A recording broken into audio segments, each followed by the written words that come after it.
कक्षा 8 के प्रिय विद्यार्थियों, छात्र छात्राओं, डियर स्टूडेंट्स, गणित विषय के अंतर्गत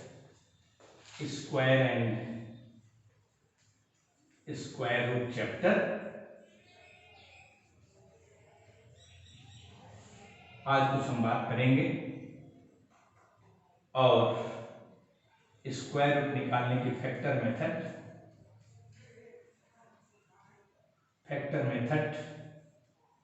फॉर फाइंडिंग स्क्वायर रूट की चर्चा करें।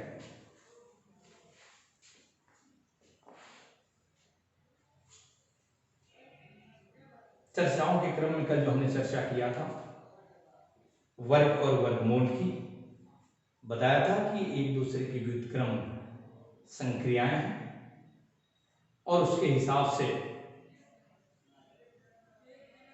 हम कुछ संख्याओं के वर्ग और वर्गमूल ज्ञात किए थे। कुछ आपको एक्सरसाइज भी दिया था। आज उसी कड़ी को ई क्लास के माध्यम से आगे बढ़ा रहा हूं। फैक्टर मेथड से कैसे हम गुणनखंड ज्ञात करते हैं, एक दो उदाहरण के माध्यम से आपको समझाने का प्रयत्न करूंगा। एक बात और बता दूं, कल जो स्क्वायर की बात हुई थी उसमें यह भी आप जाने कि जितनी भी संख्याएं सम होती हैं, सम संख्याएं किसे कहते हैं? सम संख्याओं के अंग्रेजी इवन नंबर वे संख्याएं जो 2 से पूर्णतः विभाजित हो जाती हैं उन्हें आप सम संख्याएं कहते हैं। जैसे 2, 4, 6, 8, 10, 12, 100, 200, 150, जो संख्या 2 से पूर्णतः कट जाए अर्थात शेषफल 0 आ जाए, उन्हें आप सम संख्याएं कहते हैं। तो थोड़ा सा गौर करिए, 2, 4, 6, 8 की ही बात कर लें तो 2, 4, 6, 8 को देखिए तो इवन नंबर जो होते हैं, इवन नंबर उसमें मैंने कहा 2, 4, 6, 8, अब तो सब बहुत सारे मान होंगे, 10 भी होगा, 12 भी होगा, 2 भी होगा, 12 भी लिख लीजिए। और थोड़ा सा 2 का स्क्वायर करिएगा, स्क्वायर इसके क्या होंगे? 2 का स्क्वायर 4, 4 का स्क्वायर 16, 6 का स्क्वायर 36, 8 का स्क्वायर 64, 12 का स्क्वायर 144, 20 का स्क्वायर 400। इन पर गौर करिए और आप देखें, ये जो इवन नंबर्स हैं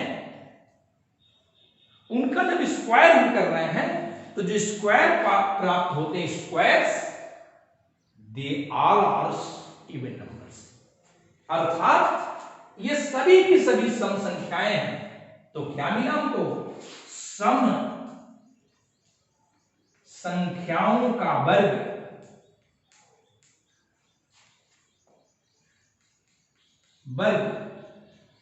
सम संख्याएं होती हैं।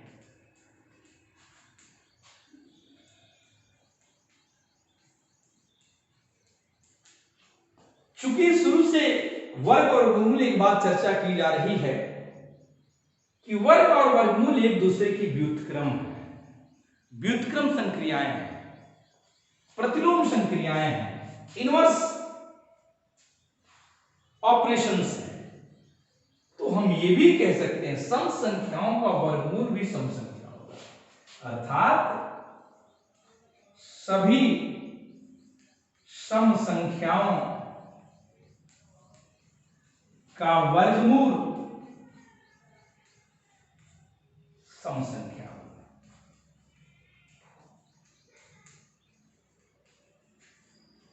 अर्थात आप 4 का वर्गमूल प्लस माइनस 2 हो जाएगा, इसका वर्गमूल प्लस माइनस 2, 16 का प्लस माइनस 4, 36 का प्लस माइनस 6, लेकिन plus minus 2, plus minus 4, plus minus 6, plus minus 8 ये भी सम संख्याएं होती हैं। अर्थात यहां से हम कह सकते हैं सम संख्याओं का वर्ग सम संख्याएं होती हैं तथा सम संख्याओं का वर्गमूल भी सम संख्याएं होती हैं। ठीक इसी प्रकार से यदि आप विषम संख्याओं की बात कर लें तो उनके साथ भी यही होता है। गौर कर लीजिए, ये थोड़ा सा मैं इसी पर सॉल्व करना चाहता हूं। जैसे विषम की बात करें अर्थात वे संख्याएं जो 2 से नहीं विभाजित होती, जैसे ये इवन नंबर है तो हो जाएगा 8 नंबर। 8 विषम जिसे कहते हैं, विषम संख्या अर्थात 8 नंबर क्या, 1 है, 3 है, 5 है, 7 है, 11 है, 19 है, यही ना होगा। 1 का वर्ग क्या हो जाएगा, 1, 3 का वर्ग 9, 5 का वर्ग 25, 7 का वर्ग 49, 11 का वर्ग 121, 19 का 361, गुणा कर लीजिए 19 गुणा 19।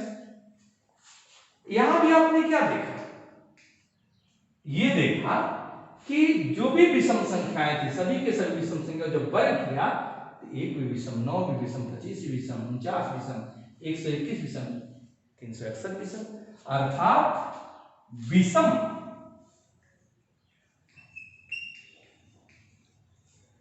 संख्याओं का वर्ग विषम संख्याएं होती हैं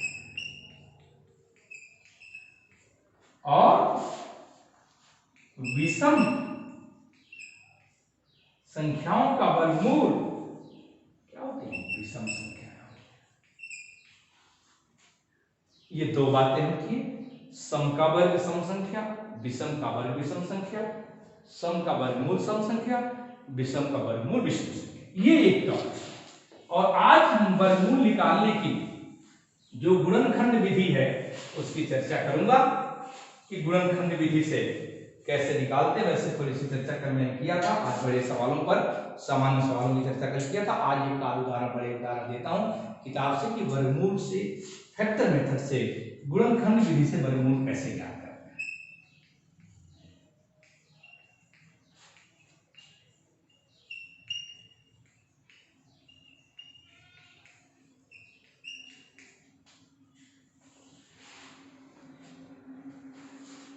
गुणनखंड एक नाम है, अर्थात हम गुणनखंड करेंगे, ये तो स्वाभाविक।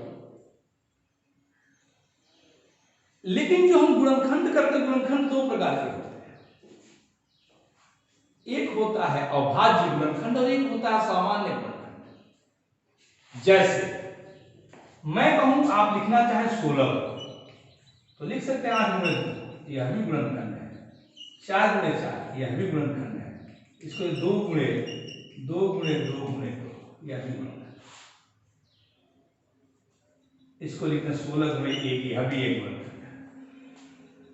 लेकिन इसमें जितने भी पद देख रहे हैं फिर इनका गुणनखंड संभव है, अर्थात 8 कम 4 गुणे 2 लिख सकते हैं।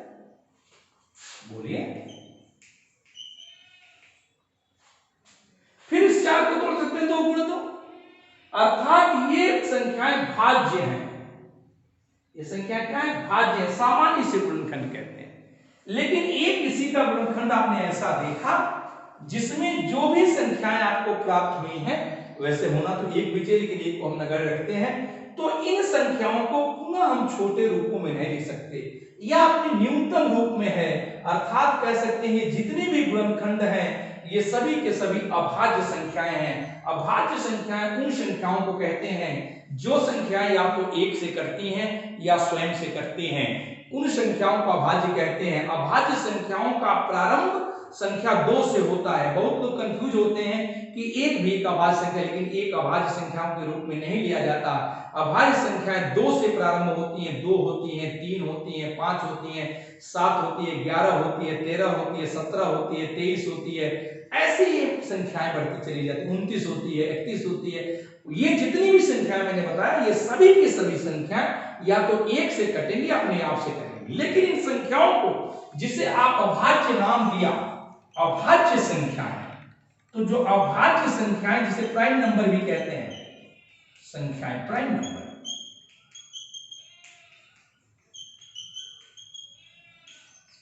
इसमें मैंने कहा 2 है, 3 है, 5 है, 7 है, 11 है, 13 है, 17 है, 23 है, 29 है, बहुत सारी संख्याएं हैं। ये देखिए स्वयं से कटेंगे और 1 से कटेंगे। लेकिन समस्त अभाज्य संख्याओं को देखेंगे, रूढ़ संख्याएं जिसे कहते हैं, रूढ़, इन्हीं संख्याओं को रूढ़ भी कहते हैं, रूढ़ संख्याएं। तो इन सभी संख्याओं में एक चीज है कि सबसे छोटी जो प्राइम नंबर, सबसे छोटी जो अभाज्य संख्या या कहीं रूढ़ संख्या वो 2 है। और केवल 2 एक ऐसी अभाज्य संख्या है जो सम है, इसके अलावा कोई भी संख्या सम नहीं है। तो 2 प्रश्न बनते हैं यहां से। एक तो सबसे छोटी अभाज्य संख्या क्या है, तो आप कह सकते हैं सबसे छोटी अभाज्य संख्या 2 है। और वे संख्या जो अभाज्य भी है और सम भी है, वे कौन से हैं, अर्थात वे संख्याएं, उन संख्याओं में केवल 2 एक ऐसी संख्या है, only 2 is a number that is even। ऐसा क्यों होता है, क्योंकि आगे कोई भी इवन होगा तो 2 से कट जाएगा, स्वयं से कटेगा, 1 से कटेगा, अर्थात तो समस्या ऋण संख्या की परिभाषा को परिभाषित नहीं कर सकता।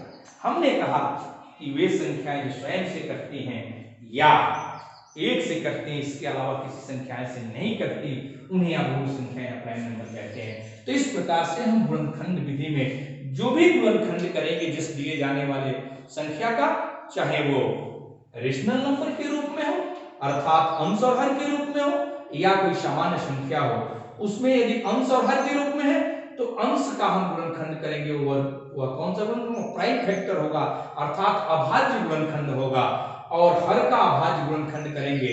जिस तरह से हम किसी एक संख्या का वर्गमूल निकालते हैं, ठीक वैसे ही यदि अंश और हर के रूप में है तो अंश और हर में अंश का अलग और हर का अलग निकाल देंगे, मान प्राप्त। 2 सवाल बताना चाहता हूं गुणनखंड विधि के माध्यम से, और देखिए उन दोनों सवालों को कैसे करते हैं।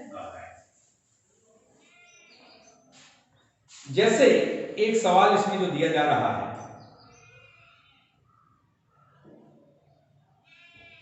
कि आप वर्गमूल निकालिए, लेकिन वर्गमूल निकालने की जो विधि हमने बताई गुणनखंड की, उसमें जैसे ज्ञात करना है 11664 का, 11664, 11664 आप गुणनखंड करेंगे, काम खत्म हो जाएगा, वर्गमूल निकल जाएगा। गौर करिए, हम इसका फैक्टर 11664 देख लें, वही हो, अन्यथा गुणनखंड भी नहीं हो पाएगा, वर्गमूल ज्ञात। ठीक है, सबसे पहले प्राइम नंबर 2 से काटेंगे, 2 पचे 10, क्या बचा, 1 6 16, 2 अट्ठे 16, 2 तिहाई 6, 2 दूनी 4, फिर 2 से, 2 दूनी 4, 2 नवा 18, 2 करने 2, 2 छक्के 12, 2 करने 2, 2 चौके 8, 1 और 1 बजे 2 पच्चे 10, 2 अट्ठे 16, 2 सत्ते 14, 2 दूनी 4, 2 दूनी 4, 2 नवा 18। अब देखिए 2 से नहीं कटेगा, पहले आपने 2 से प्रयास किया, 2 से चलते रहे, जहां तक चलता चलाते, हो सकता है पहले ही 2 से नहीं करते, छोटे 3 से स्टार्ट करते, तो 3 से करिए, 3 दूनी 6, 1 बचा 2, 3 चौके 12, 3 तिरिके 9, 3 अट्ठे 24, 3 करने 3, 27 तिया 81, 3 नवा 27, 3 तिरिके 9। अर्थात इसका जो गुणनखंड हमने लिखा, लिखते चलिए, 2 गुणे 2 गुणे 2 गुणे 2, 4 बार है, फिर 3 दे कितने बार है, 6 बार है, गुणे 3 गुणे 3 गुणे 3 गुणे 3 गुणे 3 गुणे। अब हमें वर्गमूल निकालना है। तो कल करणीगत राशि से मैंने कहा था, जैसे करणी में 9 लिखने की बात किया था, तो 9 को मैंने लिखा था 3 गुणे 3, बोलिए, चाहे +3 गुणे +3, या कह लीजिए -3 गुणे -3, अर्थात इन दोनों के जोड़े में से बाहर निकल, अर्थात ये क्या हो जाएगा +3, यह लिखित क्या है -3, अर्थात इसका वर्गमूल कितना हो, +-3। अर्थात जिस संख्या का वर्गमूल हमें ज्ञात करना है, उस संख्या के अभाज्य गुणनखंडों में 2-2 पदों का जोड़ा लगाएंगे और उसमें से एक बाहर आएगा। जैसे एक जोड़ा हुआ, फिर एक जोड़ा हुआ, फिर एक जोड़ा हुआ, फिर एक जोड़ा हुआ, फिर एक जोड़ा हुआ। ऐसी परिस्थिति में जो मान आपका प्राप्त हुआ 2 हुआ, फिर 2 हो गया, फिर ये मान 3 हो गया, फिर ये 3 आ गया, फिर ये 3 आ गया। देखिए दोनों से एक जोड़ा 2 लिया, इस जोड़े से एक ले लिया, इस जोड़े से एक लेंगे, अर्थात 2 दूनी 4 तिहाई 12 तिहाई 36, 36 तिया 108, 36 तिया 108, अर्थात इसका वर्गमूल कितना हो जाएगा 108। अर्थात लिख सकते हैं करणी में 11664 बराबर प्लस माइनस 108, यह आपका रिजल्ट होगा, यही आपका आंसर होगा। आप इस तरह से मानों को ज्ञात कर सकते हैं। एक छोटी सी बात मैं कह दूं, जैसे मान लीजिए आ गया 36/100, तो आप 36 को लिख सकते हैं 2 दूनी 4 तिहाई 12 तिया 36। और 100 का क्या होगा बता दीजिए, 2 दूनी 4 और 4 गुणे 25 4 25 20 25 100। अब इसका वर्गमूल निकालना है, देखिए 2 ये हो जाएगा, अर्थात कितना हो गया 2 गुणे 3 2 गुणे 5, अर्थात इसका वर्गमूल हो गया 36/100 का 2 तिहाई 6 और 2 पचे 10। इस तरह से हम गुणनखंड विधि से वर्गमूल निकाल सकते हैं। जो भी वर्गमूल निकालते हैं वो प्लस और माइनस के रूप में होता है। इस तरह से अधिक प्रयास करिएगा। एक्सरसाइज के कुछ सवाल लिख देता हूं, आप दीक्षाओं से भी देख रहे होंगे या कुछ एक्सरसाइज के सवालों को वर्गमूल निकालिएगा। लिख रहा हूं एक्सरसाइज जिसका वर्गमूल गुणनखंड विधि से निकालना है, अर्थात वर्गमूल गुणनखंड विधि से। तो देखिए क्या हो गया, जैसे 4900 का है, इसको निकाल दीजिए। फिर आपका 47 089 का निकालिए, ये फिर 529/196 का निकालिए, 4 सही 29/49, अर्थात इसे बदल दीजिएगा विषम भिन्न तब निकालिएगा, और 625/1296 इसको निकालेंगे। आज की क्लास में सिर्फ इतना ही। अगली क्लास में आगे के टॉपिक चर्चा होंगे।